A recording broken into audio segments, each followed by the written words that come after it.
is a good story. A good one, I promise you.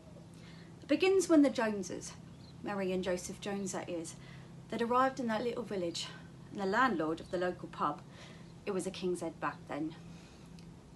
This is not my story, it's my mother's story. But she told it to me, so I'll tell it to you like all good stories need to be. It's a Queen's Ear now. Some men change the name. But back then, the King's Head, and the landlord, Maurice, well, he'd turn them away. But I'm starting all wrong. My mother, Sophia, was best friends with Judith. She's a wife of Maurice. Judith's no relation to the biblical one. She did, however, have a mass of brown wavy hair, and rumour was it, she wore that hair protectively while in flagrante with her husband Maurice. Growing up, I only knew her with grey short hair, but she still had a twinkle in her eye that put you in mind of a proud nude woman astride her faithful hubby, with only her flowing tresses to protect her modesty.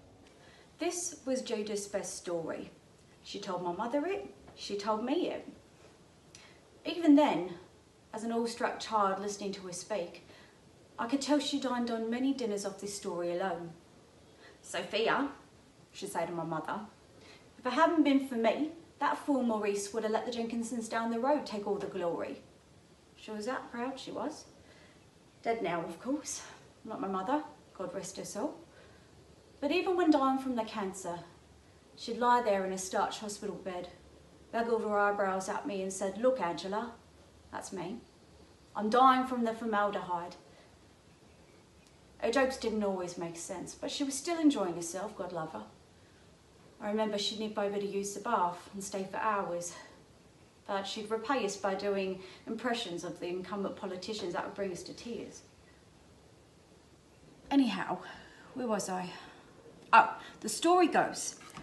Oh, at this point Judith would lean forward, hand curled satirically round a ciggy, dragon's breath out her nostrils.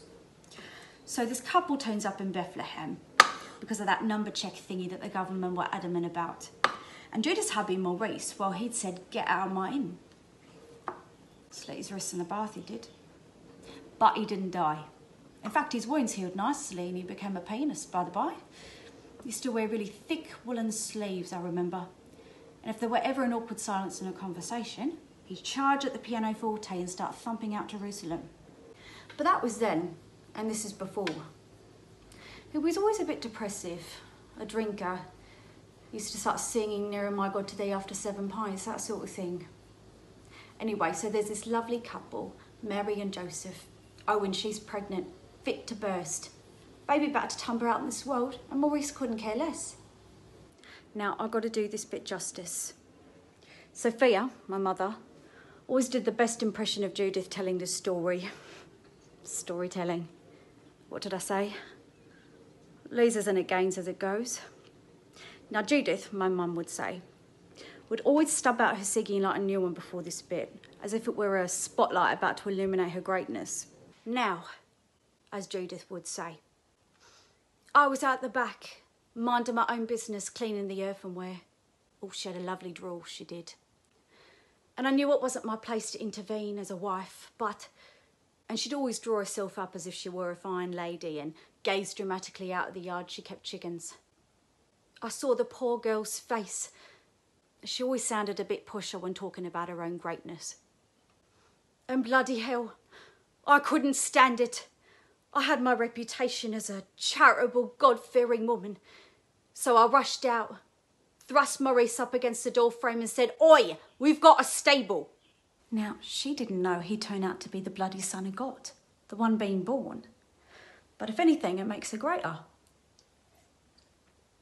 Because she was doing it for an unknown kiddie. Nice twist, you'd say, in being the Son of God. She wasn't a soft touch, so don't go thinking that. Turned the stable into a Jesus museum with a shop and charged her as 15 shekels to go have a look.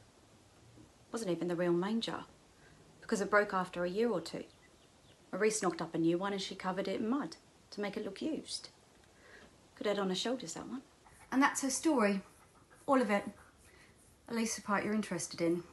Of course, she went on to have other adventures, but you can't tell it all in one sitting. And stories, unlike lives, have to have a proper ending.